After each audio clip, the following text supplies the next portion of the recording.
Pendapat berbeda atau dissenting opinion.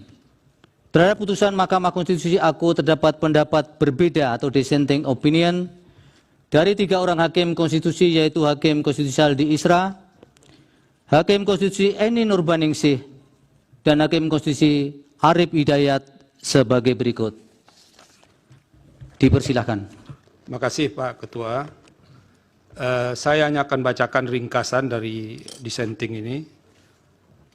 Menimbang bahwa sebelum sampai pada materi pokok atau inti pendapat berbeda atau dissenting opinion, saya akan menguraikan terlebih dahulu berkenaan dengan pemilu yang jujur dan adil sebagai bagian azas atau prinsip fundamental pemilu yang diatur dalam Undang-Undang Dasar 1945 sebagai berikut.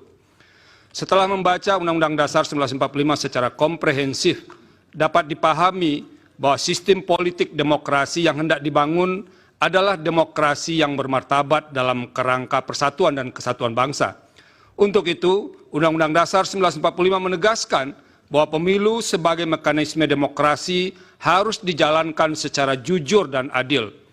Hal itu yang menjadi alasan mengapa pasal 22E ayat 1 Undang-Undang Dasar 1945 mengatur azas langsung, umum, bebas, rahasia, jujur, adil, dan berkala setiap 5 tahun sekali sebagai azas pemilu.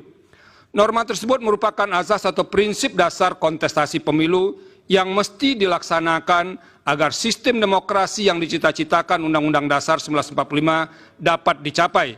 Pada saat yang sama juga akan menjadi benteng atau perisai agar demokrasi tidak dibelokkan ke arah sistem politik yang secara esensial bukan sistem politik yang demokratis. Paragraf berikutnya dianggap dibacakan. Setelah membaca keterangan Bawaslu dan fakta yang terungkap di persidangan, serta mencermati alat bukti para pihak secara saksama, saya menemukan bahwa terdapat masalah netralitas PJ Kepala Daerah dan pengerahan Kepala Desa yang terjadi, antara lain di Sumatera Utara, Jakarta, Banten, Jawa Tengah, Kalimantan Barat, dan Sulawesi Selatan. Adapun bentuk ketidaknetralan PJ Kepala Daerah diantaranya berupa penggerakan ASN, pengalokasian sebagian dana desa sebagai dana kampanye, ajakan terbuka untuk memilih pasangan calon yang memiliki komitmen untuk melanjutkan IKN, pembagian bantuan sosial atau bantuan lainnya kepada para pemilih dengan menggunakan kantong yang identik dengan identitas pasangan calon tertentu, penyelenggaraan kegiatan massal dengan menggunakan baju dan kostum yang menonjolkan keberpihakan kepada pasangan calon tertentu, pemasangan alat peraga kampanye di kantor-kantor pemerintah daerah, serta ajakan untuk memilih pasangan calon di media sosial dan gedung milik pemerintah. Selain soal netralitas PJ Kepala Daerah, terungkap juga sebagai fakta di persidangan adanya pengerahan atau mobilisasi kepala desa, antara lain seperti di Jakarta dan di Jawa Tengah. Berbagai bentuk ketidaknetralan tersebut telah dilaporkan kepada Bawaslu dan sebagiannya terbukti.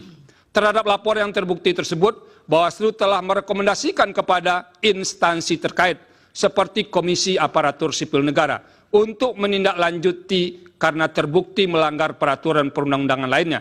Berkaitan dengan ketidaknetralan tersebut, KSN pernah merilis hasil survei pada Desember 2023 yang menunjukkan bahwa sebagian PJ Kepala Daerah dinilai belum optimal dalam pengawalan netralitas ASN. Salah satu penyebab utamanya adalah intervensi politik sehingga membuat ASN melanggar netralitas. Sementara itu sebagian laporan yang disampaikan kepada Bawaslu dinilai tidak terbukti karena tidak memenuhi syarat formil atau material. Namun Bawaslu tidak memberitahu kekurang lengkapan syarat dimaksud. Hal demikian sebenarnya dapat dipandang sebagai cara Bawaslu menghindar untuk memeriksa substansi laporan yang berkenaan dengan pelanggaran pemilu. Meskipun demikian, saya berkeyakinan bahwa telah terjadi ketidaknetralan sebagian PJ Kepala Daerah, termasuk perangkat daerah, yang menyebabkan pemilu tidak berlangsung secara jujur dan adil. Semua ini bermuara pada tidak terselenggaranya pemilu yang berintegritas. Dengan demikian, dalil pemohon aku beralasan menurut hukum. Menimbang bahwa berdasarkan seluruh pertimbangan hukum di atas, dalil pemohon sepanjang berkenaan dengan politisasi bansos dan mobilisasi aparat atau aparatur negara, penyelenggara negara adalah beralasan menurut hukum. Oleh karena itu, demi menjaga integritas penyelenggaraan pemilu yang jujur dan adil, maka seharusnya Mahkamah memerintahkan untuk melakukan pemungutan suara ulang di beberapa daerah sebagaimana yang disebut dalam pertimbangan hukum di atas. Terima kasih. Yang Mulia, Prof. Eni. Terima kasih.